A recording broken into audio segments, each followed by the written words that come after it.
afternoon, students. Welcome back for the next lecture. Today I will teach you about electric field intensity in a medium and electric lines of force and the properties of electric lines of force. In the previous lecture I have explained about the electric field intensity in vacuum. What was the expression? Electric field intensity due to a point charge in vacuum is given by E equals to Q upon 4 pi epsilon naught R square. This was in vacuum. Now for example, if the source charge Q is in a medium, it is kept in a medium of the electric constant epsilon naught, then what will be the expression? It comes to be Q upon 4 pi epsilon naught multiplied by epsilon R and R square. I have explained this thing in the previous lectures also, in Coulomb's law also. Coulomb's law में मैंने बताया था अगर vacuum है तो epsilon not आता है और अगर मीडियम है तो हम एप्सिलॉन आर से मल्टीप्लाई कर देते हैं, where epsilon r is the dielectric constant.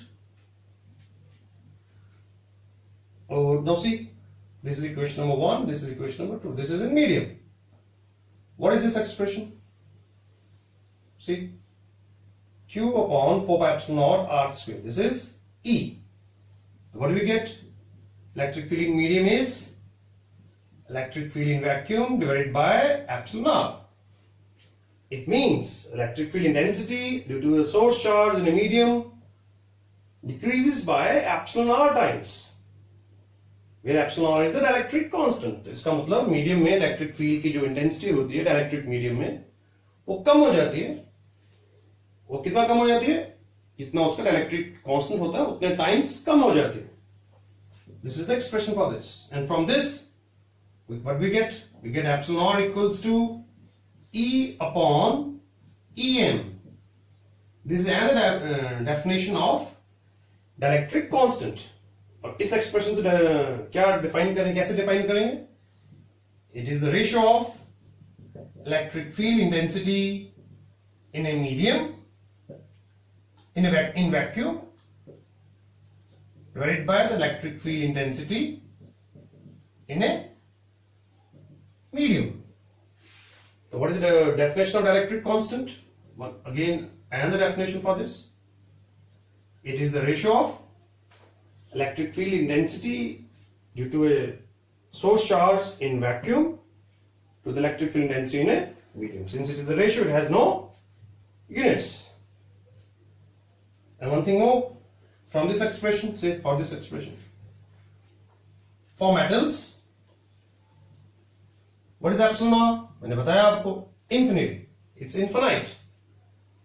So what will the electric field in a medium, a metallic medium, in a conducting medium, metallic, say metals के लिए, it is infinite. So what is the electric field inside the metals? Metals लिख देता हूं मैं यहाँ पे. It should be E upon infinite, that is equals to 0. It means inside the metals there is no electric field. Inside the metals electric field is 0. It means electric field cannot penetrate the metal surface. ऊपर तक जा सकती है, अंदर तक नहीं जा सकती है. This is called the shielding effect. We will take it in other coming lectures. In Gauss's law also we can explain why it is there.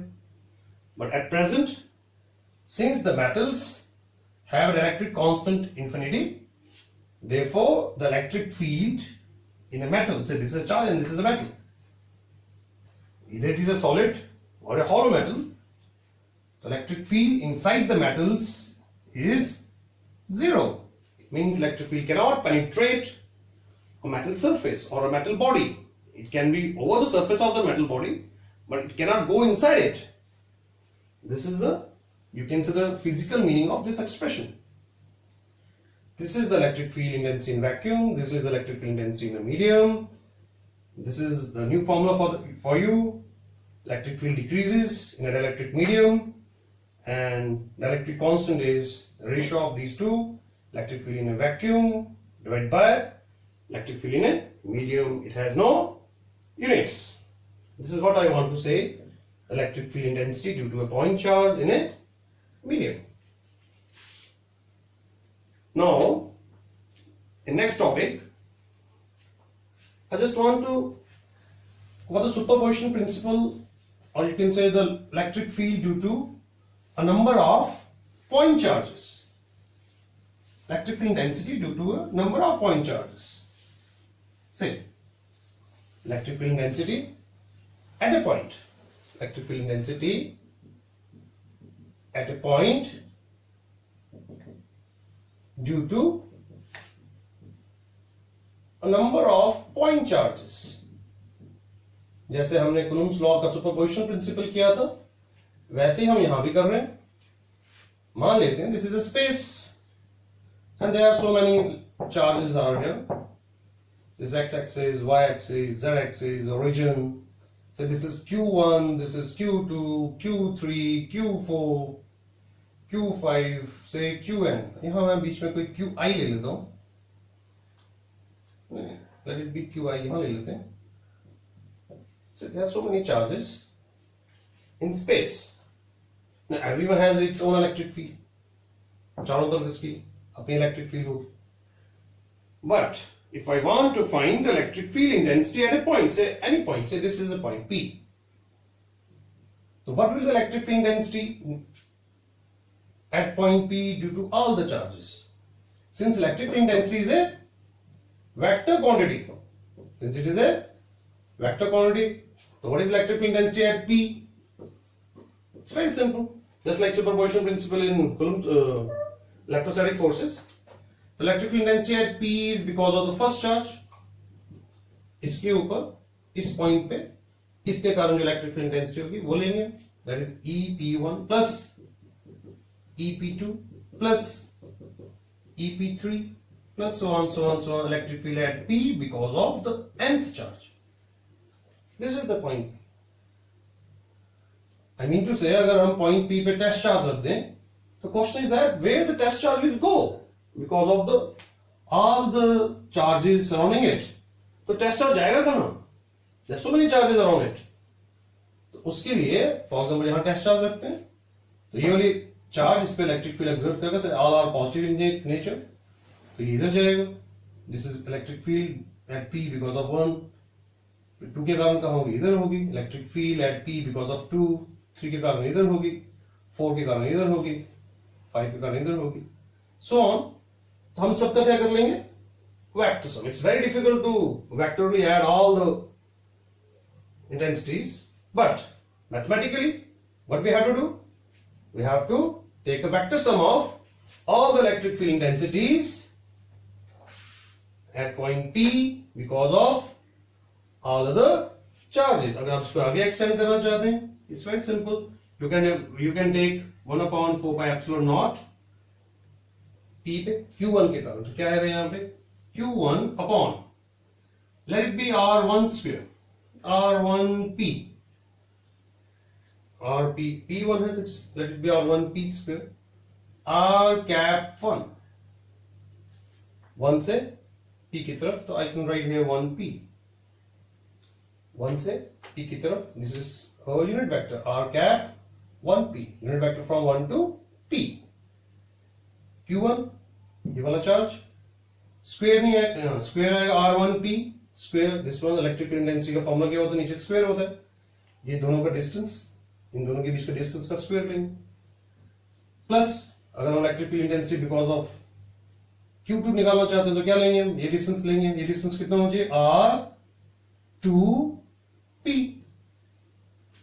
तो ये कितना आएगा? 1/4 pi epsilon naught Q2 R2P whole square R cap 2P and then so on. I don't want to waste time over this क्योंकि ये मैंने पहले भी बताया. Yeah, you can take 1/4 pi epsilon naught common. You can have a summation also, and you can have Q1, QI, और यहाँ पे क्या आएगा? IP cap और IP whole square. What is I? I is from 1 to n. This is the electric field intensity at point P. It's simple, it's not difficult, but it is only for a mathematical purpose. तो what I want to say, अगर हम इस point पर electric field intensity निकालना चाहते हैं तो हम सभी इलेक्ट्रिक फील्ड इंटेंसिटी सभी के कारण जो इलेक्ट्रिक फील्ड इंटेंसिटी यहाँ पे एक्सर्ट हो रही है उन सबका क्या करेंगे, वेक्टर सम करेंगे। अब मान लेते हैं वेक्टर सम अगर नेट जो रिजल्टेंट आ रहा है वो इस साइड आ रहा है, फॉर एग्जांपल इस साइड आ रहा है, वो तो वेक्टर सम करने के बाद ही पता लगेगा कहां आ रहा है। अगर वो इधर आ रहा है इट मींस अगर यहां पे टेस्ट चार्ज रखेंगे तो it will go in this direction. This I want to say, this is the electric field intensity at a point due to a number of point charges. Now the next topic, electric lines of force. Electric lines of force.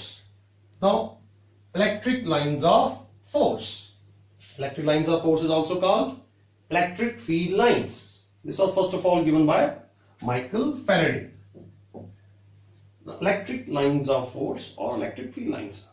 Simply you can say electric field lines. Otherwise it is electric lines of force. Why it is force I will tell you. So what is electric field lines or electric lines of force?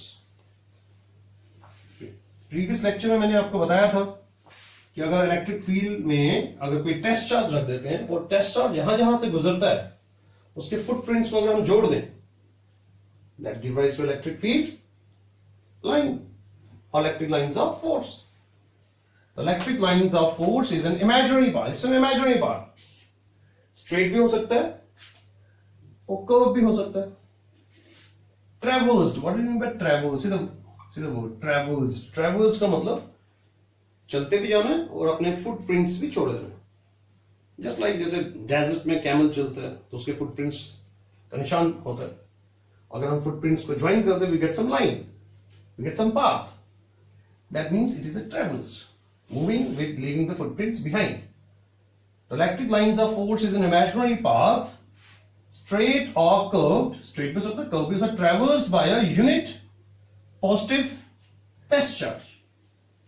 Unit means we are taking a positive charge as a test charge as a 1, but its unit is not so important. But what is important? Positive test charge. मैंने कल भी बताया आपको positive test charge लेते हैं और ये बहुत छोटा होना चाहिए, as small as possible.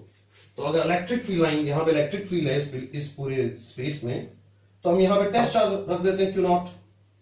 तो मान लेते हैं Q नॉट टेस्ट चार्ज यहां से यहां गया, यहां से यहां, यहां यहां यहां यहां यहां यहां यहां यहां जा रहा है। तो what we will do, this is the footprints of the test charge. So we will join all these points and we will get a line, and this is called the electric field line. Now why it is called electric lines of force?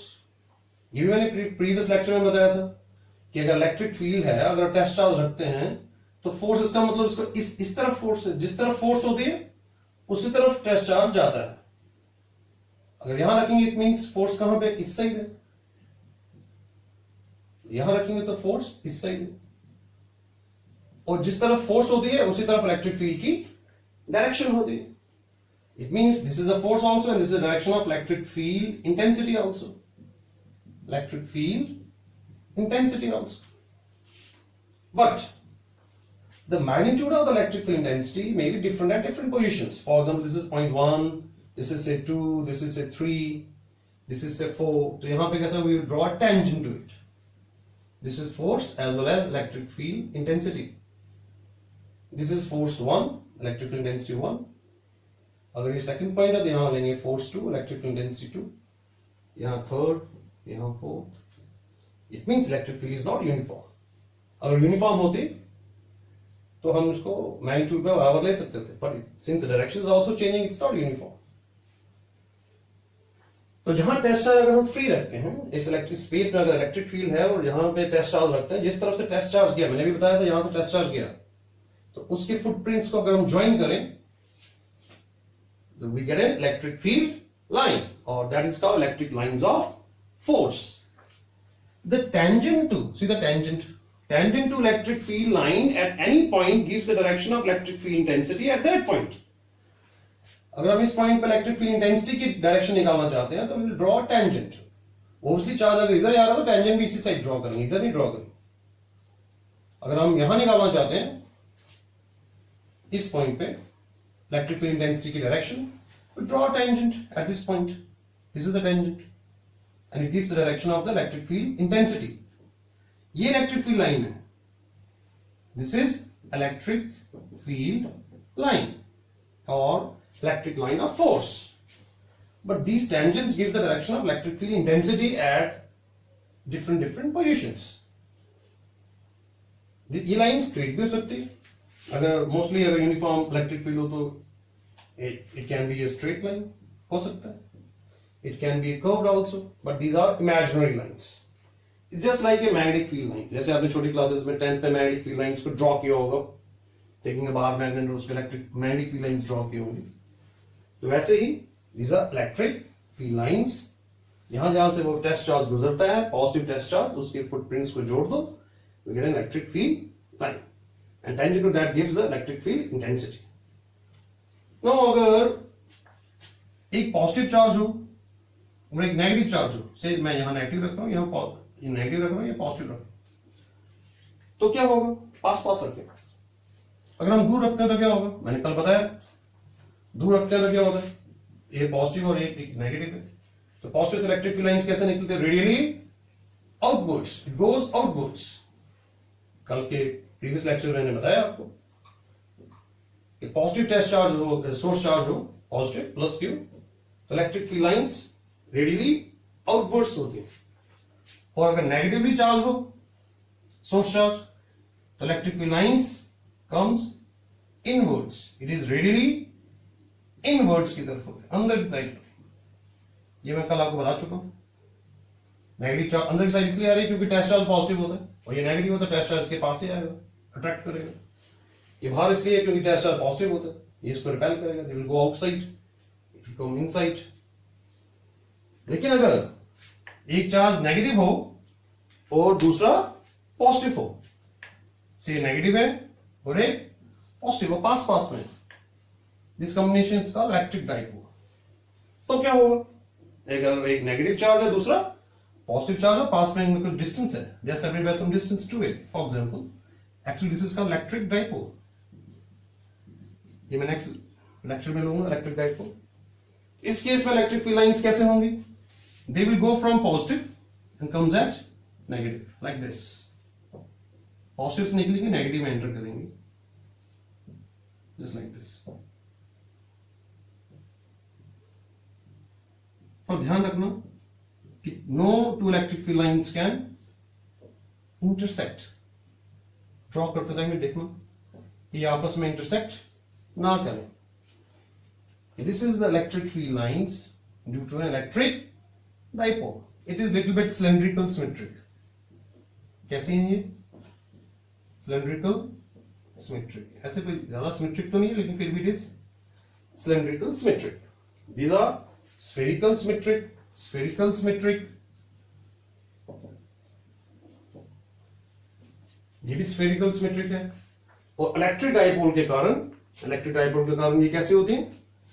cylindrical symmetric। Positive charge से बाहर निकलते हैं और negative पे ये अंदर की तरफ एंटर करते हैं। और कीप इन माइंड कि no two electric field lines can intersect each other. I will tell why. अगर दोनों पॉजिटिव चार्जेस हो, तो होगा। अगर दोनों पॉजिटिव चार्जेस हो तो क्या होगा? से अगर दोनों ही पॉजिटिव चार्जेस, अगर दोनों पॉजिटिव चार्जेस होंगे, से this is positive, this is also positive, तो क्या होगा? तो इलेक्ट्रिक फील्ड लाइन ऐसे जाएगी, ऐसे, लाइक दिस। यहां से ऐसे निकलेंगी, यहां पे ऐसे निकलेंगी, यहां से ऐसे निकलेंगी, लेकिन like this. They will not intersect each other. ऐसा लग रहा है दूसरे को क्या कर रहे हैं? They exert a pressure over it, literal pressure. अब देखें इस स्पेस में, इस जगह पे इलेक्ट्रिक फील्ड लाइन कोई भी नहीं आ रही है। इस स्पेस में एक पॉइंट होगा, यहां पे कोई भी इलेक्ट्रिक फील्ड नहीं आएगी, और that point is called a neutral point. कहीं बीच में होगा। अगर दोनों इक्वल होंगे चार्जेस तो बिल्कुल सेंटर में होगा, और अगर एक स्ट्रॉन्गर होगा और एक वीकर होगा तो कहां पे होगा, थोड़ा वीकर के साइड होगा। What is the neutral point?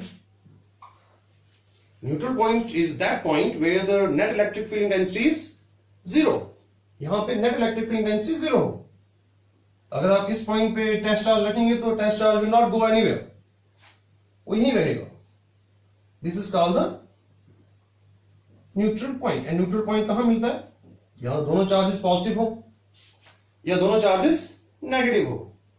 यहां ऐसी सिचुएशन हो सकती है कि एक की इलेक्ट्रिक फील्ड और दूसरे की इलेक्ट्रिक फील्ड की जो इंटेंसिटी है वो नलीफाई हो रही हो, and that give rise to zero electric field intensity, और उस पॉइंट को क्या कहते हैं?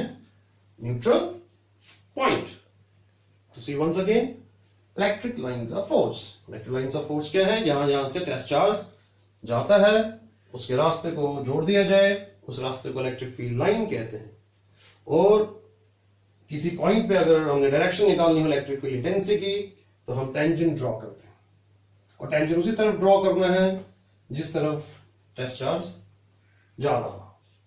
फॉर एग्जांपल अगर यहां पे इलेक्ट्रिक फील्ड इंटेंसिटी की निकालना चाहते हैं डायरेक्शन, तो कहां निकालेंगे? टेंजेंट इधर ड्रॉ करेंगे कि इधर करेंगे? इस साइड करेंगे। इधर निकालना चाहते हैं तो ड्रॉ टेंजेंट लाइक दिस, जिस तरफ इलेक्ट्रिक फील्ड जा रही है। अगर पॉजिटिव चार्जेस हो और नेगेटिव चार्ज अलग अलग दूर दूर हो तो इलेक्ट्रिक फील्ड उसकी रेडियली आउटवर्ड्स होती है और स्फेरिकल सिमेट्रिक होती है। अगर इलेक्ट्रिक डाइपोल हो जिसमें एक पॉजिटिव चार्ज इधर है और नेगेटिव चार्ज इधर है, ज्यादा दूर नहीं है, they are separated some finite distance, उनके बीच में कुछ डिस्टेंस है, फॉर एग्जांपल 2a, कितना डिस्टेंस है? Twice a। तो उनके बीच में जो इलेक्ट्रिक फील्ड लाइंस होती हैं वो इस किस्म से होती हैं, पॉजिटिव से निकलती है, नेगेटिव पे एंटर करती है। और कीप इन माइंड कि these two electric field lines should never intersect, और ये लगभग सिलेंड्रिकल सिमेट्रिक होते हैं। अगर दो चार्जेस एक जैसे ही हो, पॉजिटिव पॉजिटिव हो या नेगेटिव नेगेटिव हो, अगर ये दोनों नेगेटिव हो तो will put the arrows inward. अगर ये पॉजिटिव पॉजिटिव है तो will they are moving outward. इनके कारण एक न्यूट्रल पॉइंट होगा। What is the neutral point? Where the net electric field intensity is zero. Neutral point अगर दोनों इक्वल होंगे तो न्यूट्रल पॉइंट कहां होगा? बिल्कुल सेंटर में होगा। अगर एक का मैग्नीट्यूड ज्यादा है, एक का मैग्नीट्यूड कम है, तो किस तरफ होगा? जिस तरफ it is near to that point where the magnitude is less. जो चार्ज छोटा होगा उसकी तरफ होगा। अगर ये छोटा है तो न्यूट्रल पॉइंट इस तरफ होगा, ये छोटा है अगर तो इस तरफ होगा। दोनों का मैग्नीट्यूड अगर बराबर है तो न्यूट्रल पॉइंट सेंटर में रहेगा। This is what I want to say about electric lines of force. Now let's come to properties of electric field lines. What are the properties of these electric field lines? The first property, electric field line of force are discontinuous curve. They are discontinuous, they are not continuous. They start from a positive charged body and end at a negatively charged body. See here, electric field lines positive से निकल रही है और कहाँ end कहाँ हो रही है? Negative. तो they are not continuous, they are discontinuous. Positive से निकलती है और नेगेटिव पे खत्म हो जाती है। ऐसा नहीं कि पॉजिटिव से नेगेटिव जा रही फिर नेगेटिव से पॉजिटिव आ रही। तो electric field lines are not continuous, they are discontinuous. Magnetic field lines आप पढ़ेंगे वो कंटिन्यूस होते हैं, वो नॉर्थ से साउथ जाती है, साउथ से नॉर्थ जाती है। तो इलेक्ट्रिक फील्ड लाइंस कंटिन्यूस नहीं है, दे आर डिसकंटिन्यूस। पॉजिटिव से बाहर निकलती है और नेगेटिव पे आके खत्म हो जाती है। Second point, tangent to electric field line at any point gives the direction of electric field intensity. वो मैं पहले बता चुका हूं। अगर इलेक्ट्रिक फील्ड इंटेंसिटी की डायरेक्शन निकालना चाहते हैं किसी भी पॉइंट पे तो we will draw a tangent and tangent gives the direction of electric field intensity at that point. Third, this is very important point. No two electric field lines of force can intersect each other. दो electric field lines of force कभी भी आपस में intersect नहीं करेंगी, कभी नहीं कर सकते। Why? Why? For example, अगर वो if possible, अगर दो इलेक्ट्रिक फील्ड लाइंस कट कर रही हैं, इसका मतलब for example this is electric field one electric field, this is another electric field. ये कहां कट कर रही है? यहां पे। इसका मतलब अगर हम यहां टेस्ट चार्ज रखेंगे क्यू नॉट तो कहां जाएगा? एज पर द सिचुएशन वो इधर भी जाएगा और इधर भी जाएगा। Can draw two tangents to it. It means simultaneously एक ही वक्त पे वो इधर भी जा रहा है और इधर भी जा रहा है, and it can not be possible कि एक ही वक्त पे साइमल्टेनियसली Q नॉट जो है it will go in two different directions. इसका मतलब टू इलेक्ट्रिक फील्ड लाइंस कभी भी इंटरसेक्ट नहीं कर सकते। वंस अगेन, दो इलेक्ट्रिक फील्ड लाइंस कभी भी इंटरसेक्ट नहीं कर सकते हैं। क्यों नहीं कर सकते हैं? क्योंकि अगर at the point of intersection अगर हम टेस्ट चार्ज रखेंगे तो वो कहां जाएगा? वो दो डिफरेंट डायरेक्शंस में जाएगा, क्योंकि we can draw two different tangents to it. एक ही वक्त में टेस्ट चार्ज दो डिफरेंट डायरेक्शन में नहीं जा सकता है। इसका मतलब no two electric field lines can intersect. Fourth point, electric field lines contract longitudinally on account of attraction between unlike charges. वो मैंने भी जहां पहले ड्रॉ किया था, अगर दो चार्जेस अनलाइक हैं, ये नेगेटिव है फॉर एग्जांपल और ये पॉजिटिव है, पॉजिटिव से नेगेटिव इलेक्ट्रिक फील्ड लाइंस जा रही, ऐसे ऐसे आप पाएंगे कि यहां पे थोड़ी घनी होती है।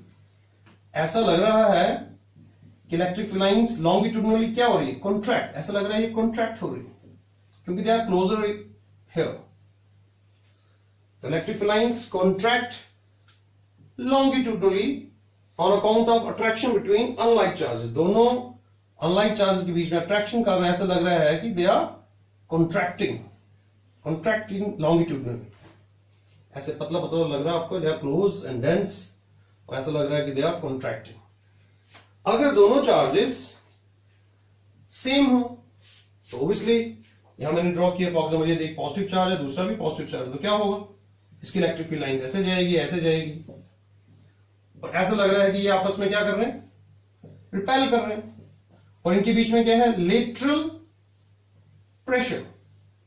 दे exert lateral pressure on one another. ये इसको धक्का मारे, ये इसको धक्का मारे।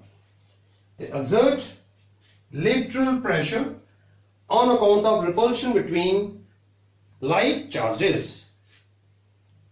Well, the sixth point is no electric lines of force exist inside the charged conducting body. This is very very important. थोड़ा सा मैंने आज बताया आपको कि जो कंडक्टिंग बॉडी का होता है एप्सिलॉन नॉट क्या होता है? इनफाइनाइट रहता है, और एज पर the formula electric field in the medium क्या होता है? E अपॉन एप्सिलॉन आर होता है। तो अगर ये मेटल है, इलेक्ट्रिक फील्ड है मेटल, तो क्या होगा? ये 1 upon infinite, the answer will be 0। तो मेटल के अंदर इलेक्ट्रिक फील्ड लाइंस एग्जिस्ट नहीं करती है। No electric field lines can exist inside the charge conducting body.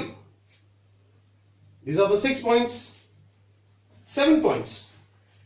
7th point is very important. I'm writing here. 7th point. They originates or terminates. They originates or terminates at right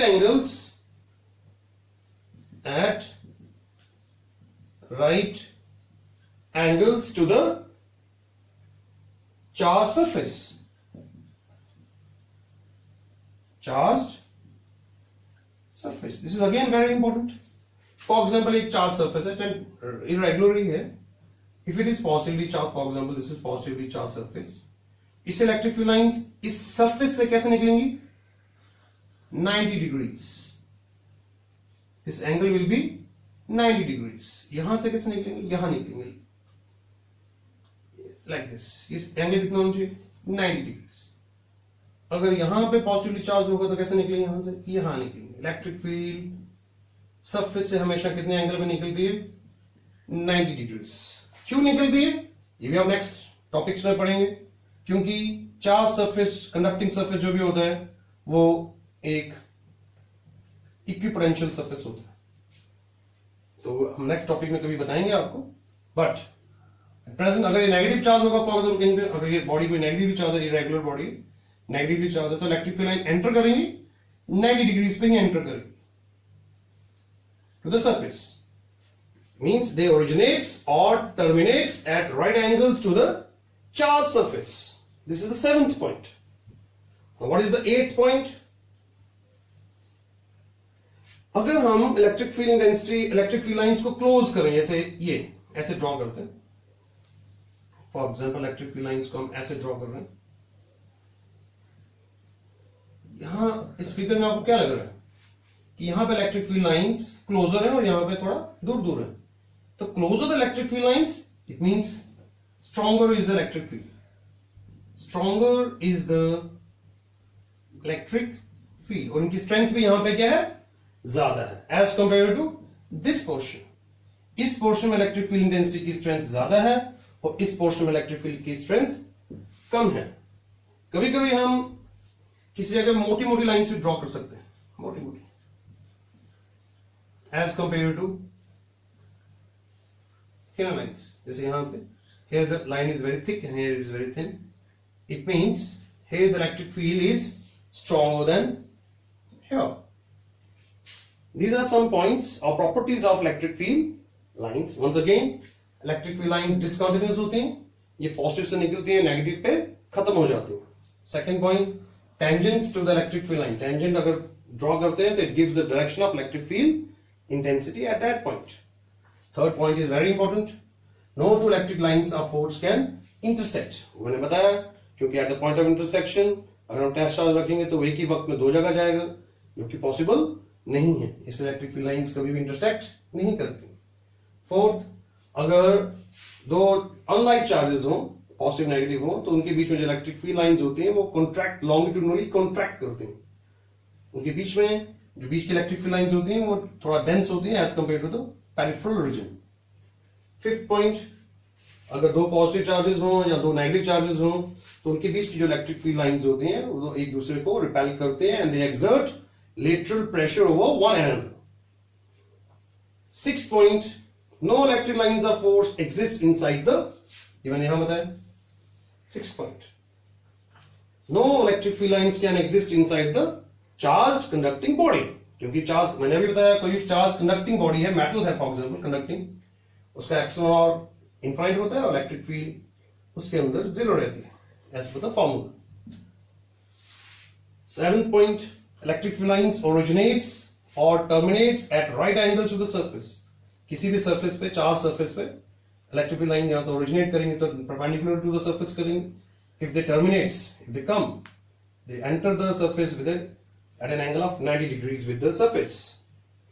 eight point, इनके relative strength पता कर रहे हैं। अगर यहाँ पे electric field lines closer हो तो it means it indicates a stronger electric field area, और यहाँ पे थोड़ा दूर दूर हो it means it is a weaker portion. That's what I want to teach you today. That's all for today. Thank you.